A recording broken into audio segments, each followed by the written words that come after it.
Hi, you guys. Welcome back to Breaking the Cycle.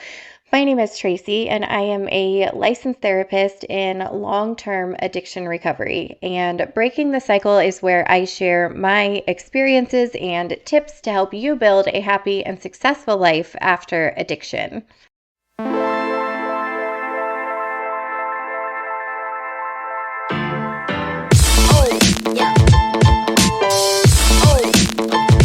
How are you doing today? I hope you're doing well.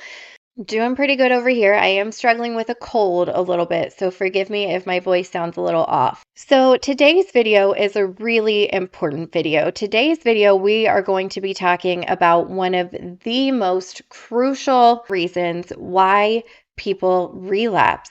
Did you know that 85% of people in recovery relapse within their first year?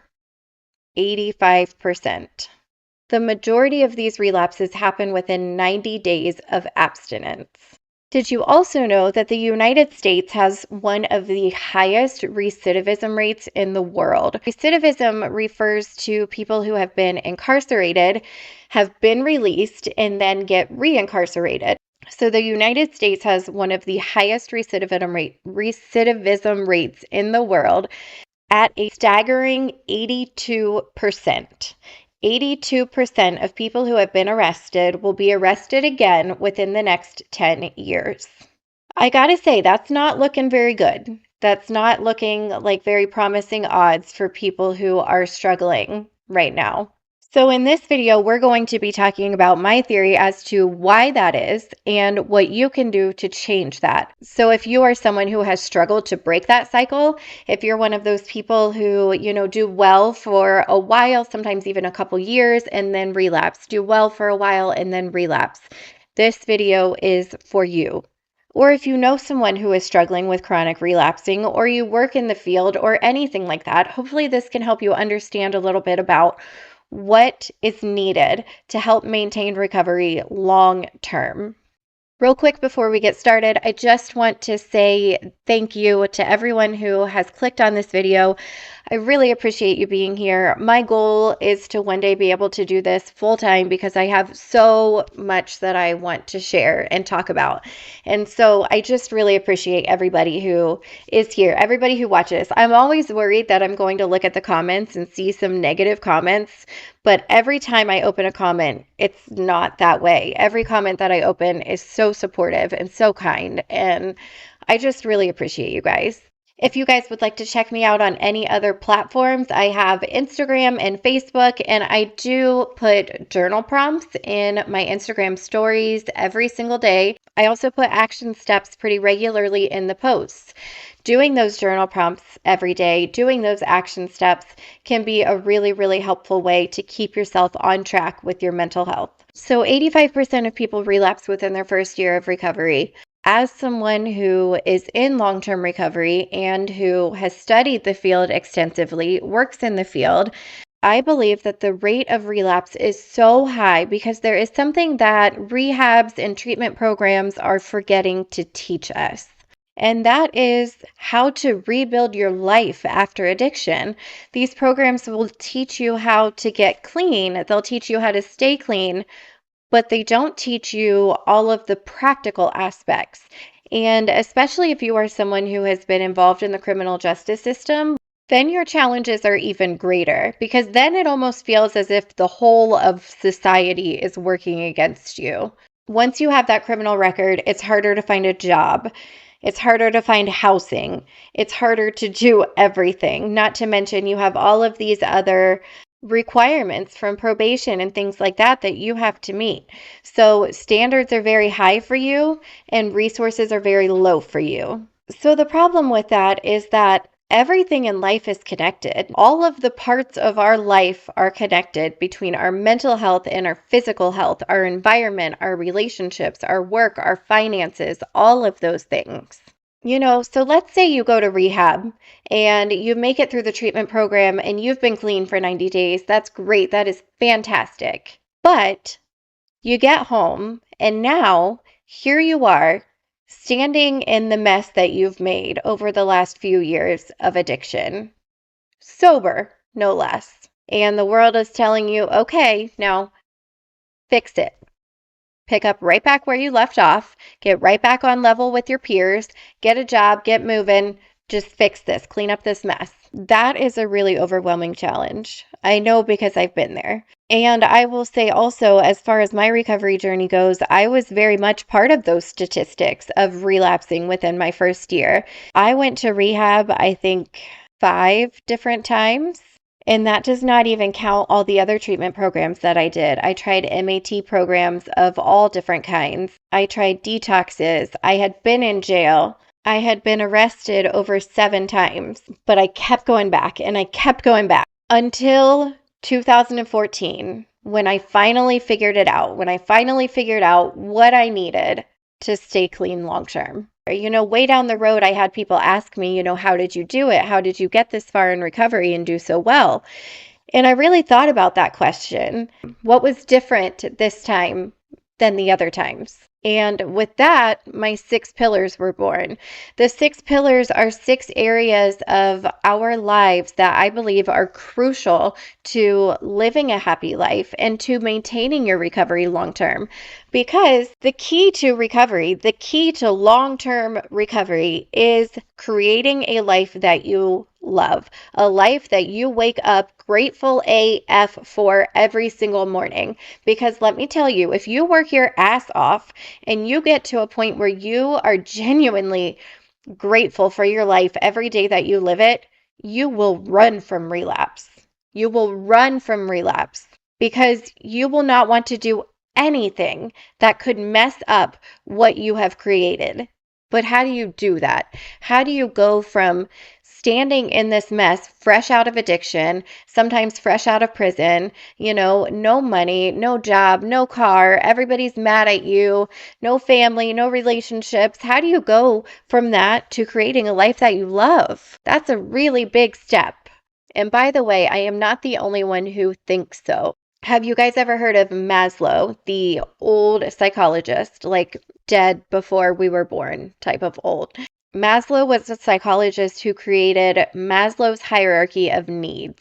And that hierarchy of needs were different aspects of the human life that he believes are crucial to our survival and our mental health. So my 6 pillars, I realized, were very similar to Maslow's hierarchy of needs. So now that is what I use as the base of my work. It's the 6 pillars. It's Maslow's hierarchy of needs. We're building on those in order to build a life that you love. It is the base of everything that I do in addiction treatment. Because if we can't fix those practical aspects of our life, like the relationships that were damaged, or not having any money or finances, or being able to find a job, how are we going to fix the other bigger things in life? How are we going to continue to grow if we can't even pay our bills? Financial security is a basic human need. Rehabs don't teach you how to build your credit. At least most of them that I have been to did not teach me that. They don't teach you how to fix your finances after you've destroyed them in addiction. They don't teach you how to get a job with a felony.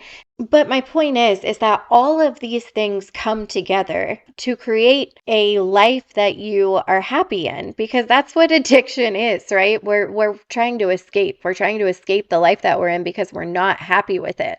So if we can be happy in our lives, we are much more likely to stay clean. Literally all of my work in therapy, whether it is addiction related, whether it is recovery related or mental health related, is based upon these 6 pillars, these basic human needs. So pillar number 1 is the practical aspect. That's your job. That's your financial security. That's your housing, things like that. Making sure that those practical aspects are put back together. Pillar number 2 is adventure. Our soul craves adventure.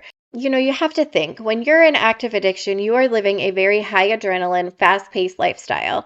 And then when you get clean, all of a sudden you're kind of thrown into like the 9-to-5 flannel shirt life, polo shirt life. All of a sudden you're just expected to be satisfied with that. we have been craving high levels of dopamine our whole entire lives. It's highly likely that we're not just going to be satisfied with that. So I think finding an outlet that gives you an adrenaline rush in a way that doesn't send you to prison is extremely important in maintaining your recovery and building a happy life. I have a whole nother video on that, on how important adventure is in early recovery. I'll link it down below. But the third foundation is support. Very rarely have I ever seen a success story that does not involve support of some kind. As independent as you are, as wonderful and strong as you are on your own, everybody needs support sometimes, and especially in early recovery. It takes a lot to rebuild your life. So having somebody on your team, having somebody who has your back, makes a huge difference in whether or not you will make it.